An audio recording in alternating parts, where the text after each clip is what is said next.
Welcome to the Trigger Warning Talk podcast, where we have uncensored conversations, we exchange information, and we provide a ton of resources for the listeners and the viewers of this podcast. We are streaming on all the major podcast platforms. You can watch these interviews in two places, Spotify and our YouTube channel, which is Pending Consulting Solutions, LLC. We have some difficult conversations, but we also bring some laughter and action plans, and we come up with some great information for everyone. If you're triggered at any point during this podcast and you need help immediately, please call 911. And there's a bunch of other information that we're going to provide in the show notes for those that are dealing with issues, whether it be substance abuse. We have the numbers and websites for AA, NA, and Al-Anon. If you are suicidal, know somebody that is suicidal, call 988 here in the U.S., toll free 24/7. We also provide the numbers and websites for the topics that we cover: trafficking, domestic violence, sexually based offenses, and true crime. At the end of every episode, including this one, we're going to cover a missing person case. I want to bring up my guest here, Delane Cooper. She is such an extraordinary person, and we're going to do a 3-part series talking about breaking silence, as we call them, is the Silence Breaker series. And Delane has a very interesting history that we're going to be talking about in part 1. Delane, I want you to tell us a little bit about yourself and give us a little brief history before we just jump into your story. Sounds great. Thanks, LP, for having me here with you today and allowing me the time and space to share my story. Well, I grew up with an origin family that's Filipino, and what's interesting is when I was in my early teens, I ended up in the foster care system and was taken in by a family that was made up of someone who is Caucasian, Irish background, and Assyrian was my foster father. And so very interesting origin. The part that I think is or was challenging in regards to when I share my story is when people hear about that I tried 3 times to let people know that something was going on and that I needed help. No one in those actually helped me. So we can go into other facets of it, so it's more of a dialogue as opposed to a monologue. From the time I was in grade 4 to grade 10, I was sexually molested by my origin father. And during that time, in grade 4, given at school books to learn about reproductive system. And as part of that, we had to provide letters to our parents that they had to sign off, acknowledging that this is what we were going to learn. As a result, when I had asked my father to sign the form, he asked me to remove my clothes and decided to share with me and point, touching, utilizing his fingers, the various parts of my body, and that's how it started for me. Growing up as a Catholic, one of the challenges were always these mixed messages of how we were supposed to honor our mother and father and how they are our protectors and guardians, but I didn't feel as if I was being protected by either person. I had my origin father who was molesting me and my origin mother who either didn't know what was going on or chose not to acknowledge what was going on because she was sick on a regular basis. And so in grade 7, I had asked our priest if help, and he said to pray to God and ask for help. Then in grade 9, I asked again for help, and the school counselor told me, well, let's see how the summer goes, and we'll deal with it then if it happens again. And then fortunately in grade 10, that's when my life changed, and I was able to have my speech teacher, public speaking teacher, actually heard what I had to say. He confirmed, and then from there called the police, and that's when the process for me being removed from my family started. We talk a lot on this podcast about ACEs, adverse childhood experiences. I did a 3-part series back in December with Dr. Tori Williams, who is a nationally known ACEs expert. And part 1 was her story. Part 2, we talked about everything that you needed to know about ACEs per the CDC's website, and we used their ACEs pyramid that they have on cdc.gov, and we broke it down. In part 3, we talked about modalities for creating action plans for those to show how you can overcome these adverse childhood experiences. For you, from age 4 to 15, it seems to me that your story about your ACEs is very similar to another story that I know about that I'm going to be bringing up, not in this episode, but in a later episode, a very personal one. And so I don't want to give it away, but heavens no. I don't want to give it away right now, but I'm just be ready for that one, because that's going to blow everybody away. I bring that up because for me, I think that people don't understand when it comes to trauma. One of the things that I always say is, when it comes to trauma, anybody can get it, anybody can get it. And trauma causes mental health crisis. And another thing that I say, mental health crisis is the world's oldest continuous pandemic. It's been around since the beginning of mankind, and it's not going anywhere. We got to deal with the stigmas, the taboos, and the stereotypes, the pain, the judgment, the trauma, the shame, the guilt, all of those things, if we're going to be able to overcome these things. When you think about overcoming, we talked about your choice of the term that you like to use, survivor. Why does that work for you? I wouldn't say survivor works for me. Survivor is not the word that works for me. Person of experience is the word that works for me. And this is for me personally, LP. It's I know many people that appreciate and use the word survivor. For me personally, I was a victim at one time, and another time I was a survivor. I choose not to identify with thriver, because as a person of experience, it's a daily practice to work on my mental health and be in a place that I can be an active participant of society and contribute. I also look at the term person of experience more close and similar to as if I was doing a resume. And if I were to list jobs on a resume, for example, these are my experiences. So being a victim was an experience. Being a survivor was an experience. And though that makes me a person of experience, I think if I was ever going to utilize the word thrive or thriver, as some people do, that would come post my death, where people would talk about how I was able to do these things. Because as a person of experience, as I said, it is a daily practice, and I mess up. I'm human.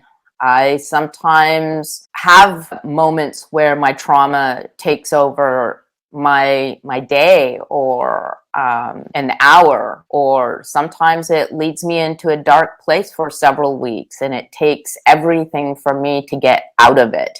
And also that includes reaching out to, whether it be my therapist or communicating with friends or my husband and saying, I'm in a place of darkness, and informing them whether or not I'm in shame or not, or feeling guilt or blame. And I think it's important, as a person who is asking for help, whether professionally or with friends and family, that I be responsible enough to communicate where I'm at, so that way they have an idea of how to support me. Person of experience, not thriver. I absolutely love that.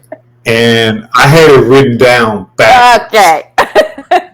That's why I was like, wait a minute. Because I was like, wait a minute.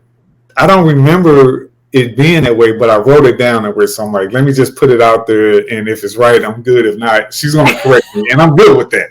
Because I believe in accountability. I'm not one of these people that's like, oh my God, I can't be wrong ever and all this stuff. Like, nah. So, person of experience, not thriver. In part 2, we're going to be talking about specifically addictions and people pleasing and allowing grace. I want to get back to your story. You came up with this thing called A.W.E, intermission. Talk about that, please.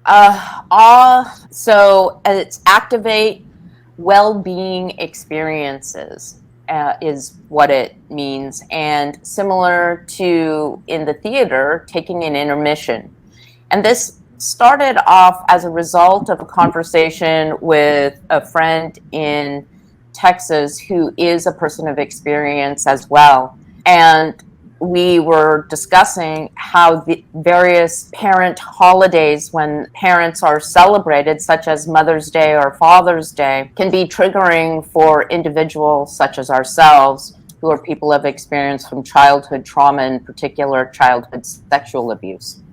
And how could we share with individuals through social media that we are here to support them, but also educate others who may not have had that experience? What does that look like for an individual? And for someone like myself, sometimes on especially Father's Day, I shut down, I go quiet, and I find it very difficult to engage despite me wanting to help celebrate my husband because he is a father. And together, I came up with this idea or acronym, intermission, A.W.E, which stands for Activate Well-Being Experiences.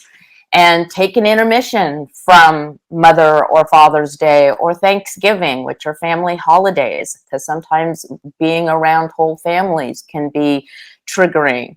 And those well-being experiences can be considered self-care. You can go hiking, read a book, ask a friend to go to a movie, but activate well-being experiences so the individual is not going down the rabbit hole of what happened and staying stuck and spiraling down into darkness, whatever that kind of darkness is for the individual. And so this was my way, and collectively our way, of letting other individuals know that we are there with them and they're not alone, and also educating those who may not have experienced trauma that it's important to support family or friends, loved ones, in a very positive way to help them not spiral down into darkness. So that's our Inspiration Day.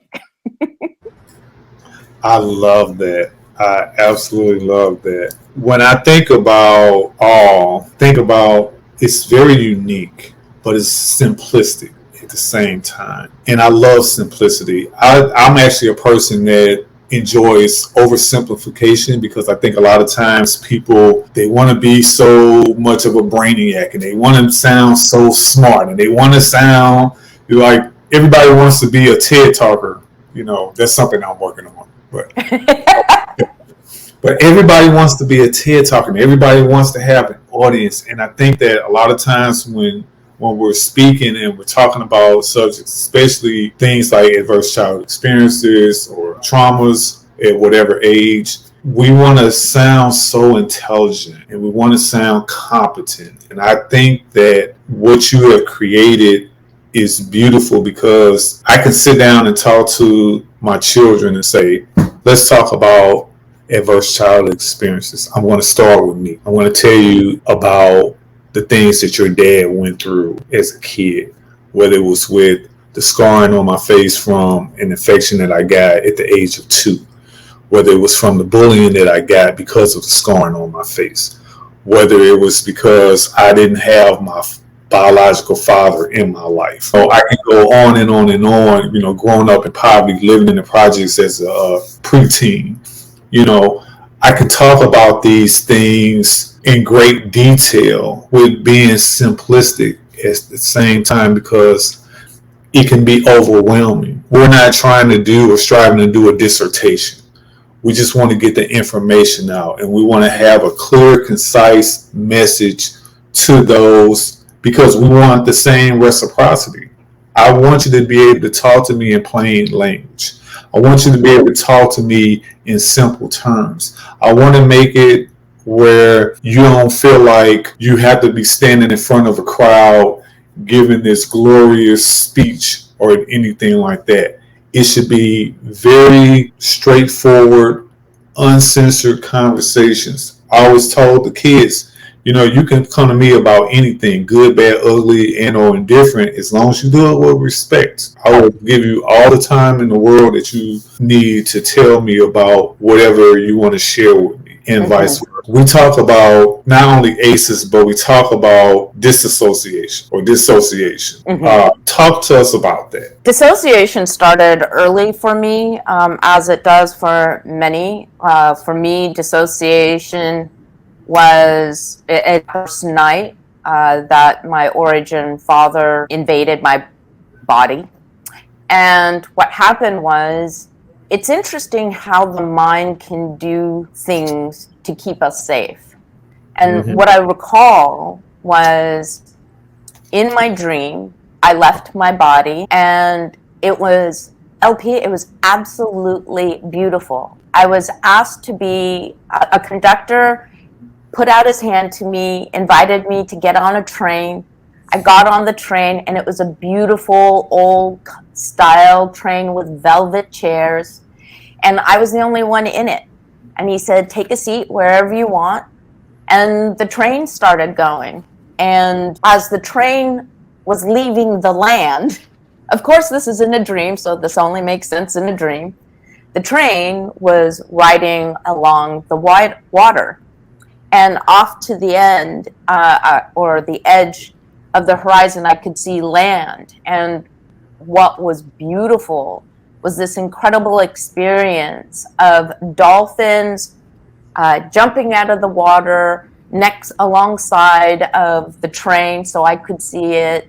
Orcas and dolphins jumping over the train, and me being in ooh and ah, and birds flying parallel with the train. I felt so protected by whether they would have been animal spirits or animal beings in my dream, but I know that though that was a safety mechanism for me. And so anytime my origin father touched me, I recall some of it, but as soon as the hand crossed a threshold for me, or his presence crossed a threshold for me, I left and would end up in this beautiful place on a train, going to these magical places, having these magical experiences. I'm sure you've had people on the podcast talk about dissociation. For me, it was also a creative experience. And what I've been able to do later on in life, because I did dissociate quite often for safety reasons, even in adult relationships, intimate relationships, because whatever was happening was triggering the safety mechanism, if you will, for me. But later on in life, what I ended up doing was I became a goldsmith and a creative, an artist. And in times of dissociation, when something would happen, instead of getting on my train, I was actually thinking of my clients' projects. And I would have these incredible moments of designing in a different world, and not a world of like the forest, if you will, but it was just a magical space. I mean, some of it might have been like there were trees, but not the way that I see the world now. And some therapists have said that's no longer considered dissociation, because it's I'm actively using it as a creative form of expression. But I do think it's dissociation because something triggers it for me to actually leave my physical body to to go to that place. And it's not something that I can just conjure up. What I do when I want to be in a creative space, and I would agree this is not dissociation, it's meditation. And that's another time when I will work with my client or work on client projects is through meditation and dreaming. So the creative process for me started then. Hold on, because we're going to get to that towards the end of this interview. Okay. That's part of the action plans, as we always talk about, because we don't just do dialogue here on the Trigger Warning Talk podcast. We talk about plans of action. How do you overcome? How do you become a person of experience, or a survivor, if you like that term, or a thriver, or overcomer, or whatever the term works for you? We're going to get to that. I want to go back just a little bit and talk about the jewelry concepts, because on your IG, you talk about how creating jewelry was a mechanism for you to become this person of experience and heal. What is it about being a goldsmith that was the spark and the catalyst for your healing journey? Well, I would say that as a goldsmith, the world is literally in front of you. I and many other goldsmiths work at a bench or a desk that is only so yay big, or at least our visual presence. Tools are always about an arm's length away. Everything we need is within reaching distance. And I think as a person of experience, many of us individuals want to be in control. And as part of control, perfectionism is, I would say, they're both enmeshed together. Okay. Goldsmithing allows me to control what happens. If I melt it, that was me not paying attention and I melted it. If it works, that's because I was present with my work and utilizing my skill sets. It's interesting how creating jewelry really takes me outside of experiences of different habits, such as being a control freak and perfectionism. Because if I was looking to have everything perfect, I would never actually present a piece of jewelry and hand it over, because I would be nitpicking, oh, the curve of this isn't absolutely perfect, the curve of that isn't absolutely perfect. And I can tell you, LP, when I was younger, everything had to be perfect and it stymied me. I would be late.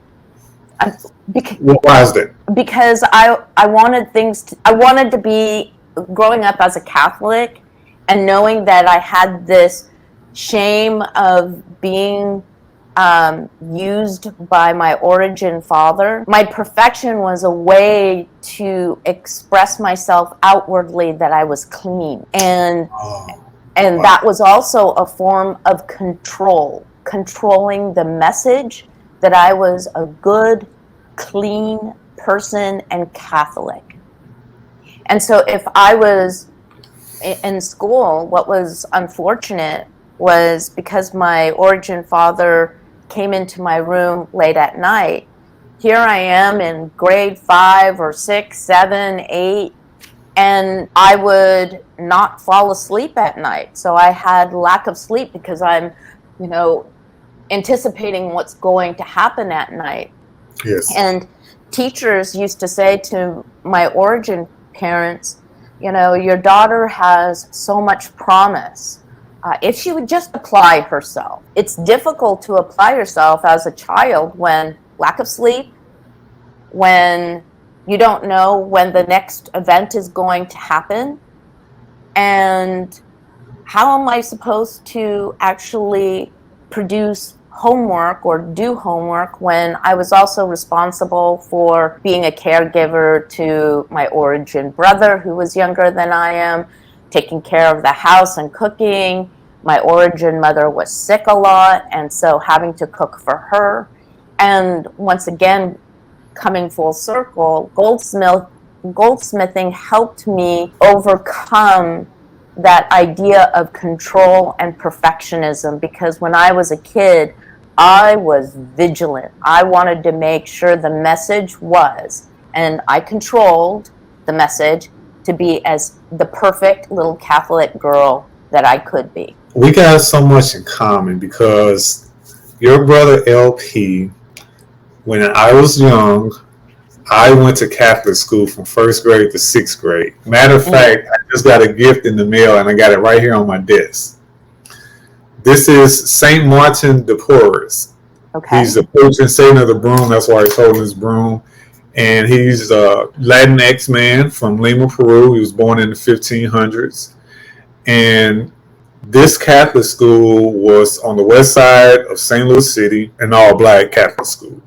Okay. And I remember that sense of perfectionism that you learn as a Catholic. Now, I'm not a practicing Catholic now. I just went to that school. Neither am I. That's all. We'll talk about that later. Yeah, exactly. So I remember having some of those same thought processes that you talked about. I remember how my teachers would say the same thing to my mom. He has so much potential, only if he would focus. And it's like, well, what's caused him not to be focused? Exactly. You know, what's going on? That conversation should have been a lot deeper. Mm-hmm. No, disparaging of Mama LP or anything like that. I'm just saying that now that we know better, we should do better. Mm-hmm. When it comes to these things, especially in schools. When the teachers are talking to the parents, whether they're the birth parents or the origin parents, because kids grow up, like Mrs. LP grew up in foster care, and she was adopted at the age of 6. All of the things that we go through as children, we need those mandated reporters, those teachers, those professionals that are going to be in our circle that we see 5 days a week. Or if we go to a private school like a Catholic school, because we had nuns that worked there, we had priests that worked there, and other members of the clergy would come throughout the school. And so we would have some of these encounters, but we didn't have a lot of conversations about stuff like ACEs. Oh, no, definitely not.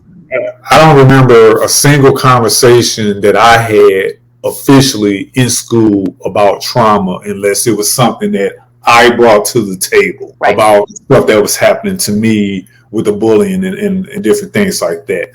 For you, being someone who is a person of experience, who has overcome these ACEs, what is it about silence and breaking the silence that you want to highlight? Because that's what we entitled this episode, Silence Breaker. Breaking the silence requires a ton of courage and digging deep, knowing that I have self-worth. Don't ask me, LP, where or how I knew when I was a kid that I was worthy of love, of what I saw other classmates have with their parents that lacked in mine. And silence, the thing with silence is silence contributes to shame, and I was sick and tired of feeling shame. Brene Brown talks about in order for shame to grow exponentially, it needs silence, secrecy, and judgment. And I can tell you from grade 4 to grade 10 that my shame I lived with, and it had all 3 of those, especially the silence and secrecy and the judgment coming from the external world. Like, what was God judging me for? What were the priests judging me for? What would my classmates judge me and know that I was a toy for my origin father. So breaking the silence for me meant being able to take care of myself. And why I kept going forth, I mean, I tried to run away and that didn't work. I got caught and brought back to my origin family. And so the only way out, outside of suicide attempts, which I did do, grateful that didn't happen or nothing followed through because I'm still with us here today. Yes. It was important for me to be believed. To tell a priest in grade 7 and not be believed, LP, when we're supposed to actually, when we're told in Catholic school, go to an adult if something goes wrong. And who more than to trust than a priest? Right? I want to ask you something because I mentioned a few minutes ago, we're talking about a priest in the school who is a mandated reporter. How does that get dismissed? I don't know. I mean, where were you told specifically when you told the priest your story? What was his response? His response was, sometimes our parents know not what they do. If he does it again, ask him to come see me. In the meantime, pray to God and ask him for help. And then I got up, I left, I went to the altar and looked up at the cross up on the altar and thought, that should be me up there. That should be me, dead on a cross. And all I could do was ram my knuckles into my forehead, trying to think like, okay, you asked the most important person in my life at the time that I thought had a lot of power, and he told me to just pray to God. And I thought God was supposed to be watching over me. Well, if God watched over me, he did it in silence for sure. You said that you were being a toy for your origin father. That fucked me up. Like, I wrote it down and I'm sitting there and I'm like, I'm still right there. Because it keeps like, I got all these notes in front of me and it's like, I got it highlighted with the spotlight on it and everything. Because did you ever see The Bridges of Madison County? Yes. Remember when she was in the truck and she was like, I need a moment, Richard. Like, I'm having one of those moments right now. Like, literally. Because LP loves the kids. Mm-hmm. And I was in Catholic school. I can imagine being a fly on the wall, literally, and listening and watching and seeing that play out the way it played out. And it burns me the fuck. Mm-hmm. And it's making my eyes water because I'm so pissed and I'm so hurt for you. To look up at the cross and wish that you could switch places because this person who you entrusted told you to just go and pray and, hey, if he does it again, tell him to come talk to me. Yeah. You're a mandated reporter. I'm not saying that he shouldn't have said that part of it. At some point, you need to get on the phone and call somebody. Like, yeah, you can go ahead and, while you're praying, I'm phoning. That's a reason why I do what I do. This is part of the reason why we're doing this podcast. I want to be able to talk as a first responder, as a mandated reporter. I can go and talk to anybody that's a mandated reporter. EMS, police, fire, priest. Because we're not talking about you said something in confession and like the cops are trying to get the priest to tell whatever. Even in that situation, you're not going to that person in confidence. Like, hey, this is just between me, you, and God. No. So you can't treat it like that. Oh, wait, LP, in all fairness, it was during confession. So I But I still truly believed, despite confession, that he should have helped me because I was a child. Absolutely. This is not to, again, to disparage the Catholic Church or anybody's beliefs or anything like that. We're talking about our experiences with Catholicism from an academic perspective. Because I saw some stuff like that when I've heard of some of these experiences that other students had when it came to adverse childhood experiences. And we just want to highlight that. Maybe we'll talk about that in parts in more depth. I want to move on to, you talked about book writing. Yes. Tell us about book writing. Because I believe that's a huge silence breaker. You can't have a bigger silence breaker than the written word.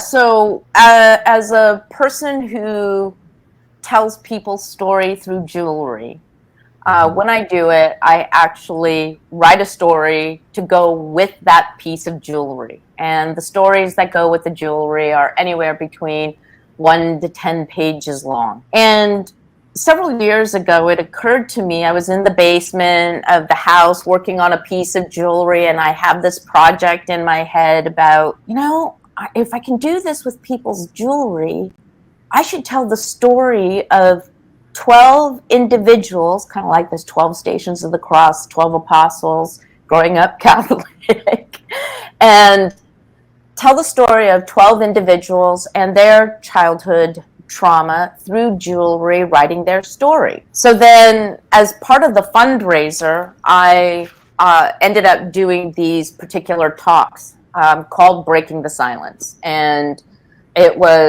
these talks were to help fundraise for this art project that I'm still in the process of raising money for so I can do it.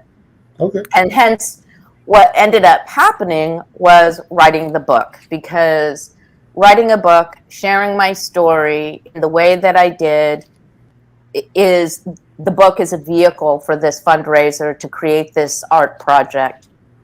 And what was interesting about writing the book was, for your listeners, if they'll recall, early on, my first dissociative experience was on a train. And I wrote the whole book commuting on a train. Okay. And so the train has been a place of safety and a place of warmth for me. And I knew I was safe writing the book on a train. And what was interesting, as opposed to writing a book and you're stationary at a desk, whenever I have to have a difficult conversation, I ideally try to have the conversation on a walk, so the person I'm having the conversation with, we're shoulder to shoulder and we're both moving forward, and it's a metaphor for me that we can through and still move forward through difficult conversation and experience. And so being on a train and typing this story out and writing it, I was moving forward in my life on a train and moving through each of those experiences.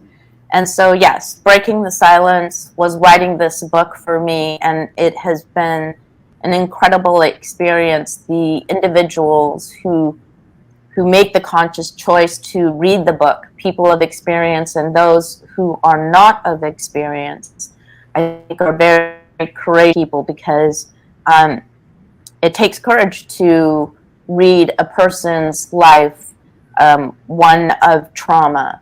But I did my best to write the story in such a way where it would not be ideally triggering for the reader if they are a person of experience. It takes them to the edge, but it doesn't send them over the edge. Okay. Yeah. We're going to wrap up this part 1 of Silence Breaking with Delane Cooper, because part 2, we're going to really deep dive into some of this stuff. Part 1 is just about a brief overview of her story and how she became a person of experience former survivor. I remember when I first started doing the podcast last year, and before we got started, we were doing all this pre-production work, myself and Mrs. LP, and I was like, far be it from me to be the caveman, knuckle dragon, Neanderthal, dinosaur.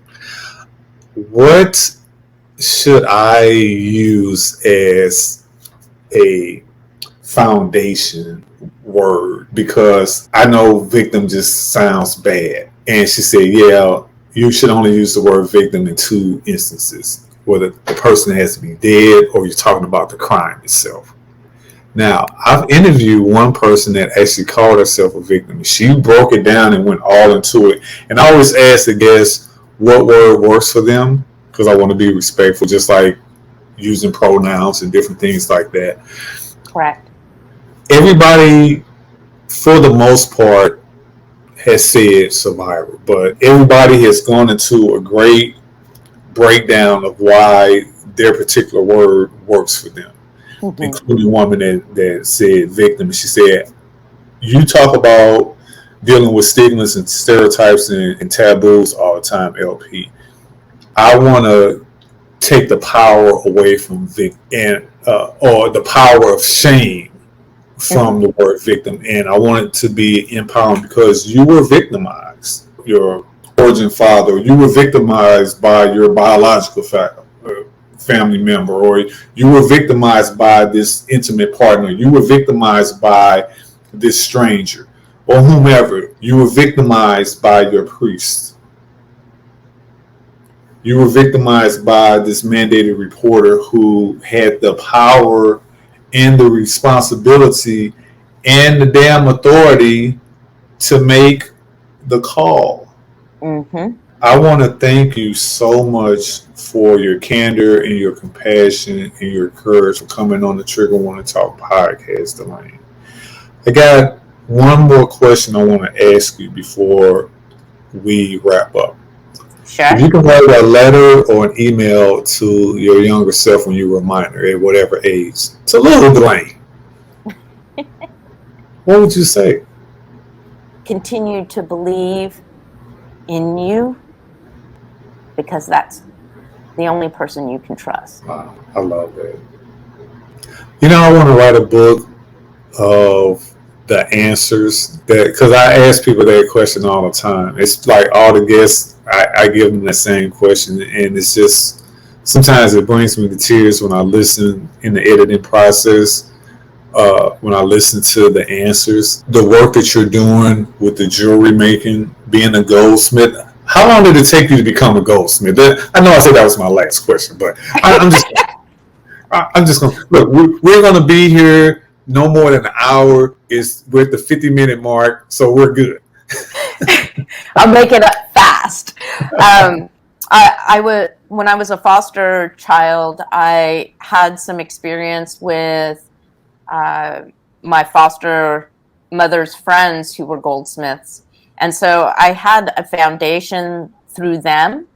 And later on in life, I was able to go to school. My husband asked me, if you could not wait till you were 65, what would you do? Figure it out and go for it. And so what a beautiful gift to be given the opportunity to figure out what I want to do. And so I went to school for the technical skills, and I was able to get my certificate in just under 3 years. It was a 2.5-year program. Yeah. So, and I've been doing it ever since. On the screen here, and this is why I always tell people, you got to watch these interviews, folks, because you miss the graphics that I pull up all the time. You can listen to it on all your major podcast platforms, and we're streaming also the video version of the interviews on Spotify and our YouTube channel, which is Penn Consulting Solutions LLC. On the screen right now, I have Delane's IG page, and she has a picture of one of the jewelry designs, and it's called Allowing Grace. And we're going to get into that in part 2. But I wanted to show... I can't wait. Yeah, I wanted to show as a preview some of the artwork and the jewelry that you have. And this is such an exquisite piece. it reminds me of a great architectural project, like the Guggenheim in New York. Ooh, thank When you. I see this, that's the first thing that comes to my mind is the Guggenheim. And I forgot to tell you that when we did our pre-interview. But like I said, we're going to talk about this in part 2. So, it's important, yeah. especially because it has to do with trauma and addiction. So Oh, yeah. I look forward to it. Yeah. But that's all. I just want people to know that they can get in touch with you. I have your Linktree information as well as your IG information on the screen. You've done an interview. There's a site called madeofmillions.com. You have an article, and I'll post this link to the article. It's called Reshaping Trauma, an interview with Delane Cooper. And they sat down and talked to you about your journey with dissociation and how Goldsmith and his storytelling allow you to hear from your past. So similar to what we're doing, but I want to provide that link because it's a great article. It's a great piece. And I love the picture. I wanted to use that for the flyer, but I want to have your whole face on this. I was like, if she could have had her hand move over just a little bit more so I could see her other eye, that would have been perfect. But that's okay. So, anything you want to add to the conversation before we let you go? Because I got to do this missing person case, and you don't have to stay around for that. Well, I thank you very much for this opportunity in having this conversation with you, because the work you do is very important as well. And just so grateful that you reached out and wanted to include me in this. And I look forward to our other segments as well, because it is an important conversation. And the people that you have on here as guests, as I've listened to some of the other episodes, LP, you get a great diverse group of individuals, and I'm grateful that you consider my story something to be where I can contribute to your audience as well. So thank you. Peace and blessings be upon you and your family forevermore. We're going to be talking very soon about part 2, where we're going to continue talking about silence breaking. We're going to talk about addiction, people pleasing, allowing grace, which is that piece that I show of art that I'm telling you is a beautiful, beautiful, beautiful piece. We're going to also be talking about domestic violence and CSA, which is childhood sexual abuse, and pearls. So remember pearls. Okay. Delane Cooper, folks, Goldsmith extraordinaire, person of experience who has a bevy of information. In part 2, we're going to talk about how you overcame some other things with the suicide attempts too. So that's Delane Cooper, folks. I want to thank you, and we'll talk to you again later. Thanks, LP. All right. We're going to switch over to our missing person case. This missing person case, and 99% of the cases that we cover are melanated folks, because we want to bring the same energy and media coverage to those cases. I got this from the Charlie Project, one of our favorite sources. This young lady, her name is TAMEKA Anderson. She's been missing since February 23rd of 2010 from Baton Rouge, Louisiana. In danger of missing is the classification. Sex female, race black. Date of birth is December 8th, 1984, which makes her 38. She was 25 years of age at the time that she disappeared.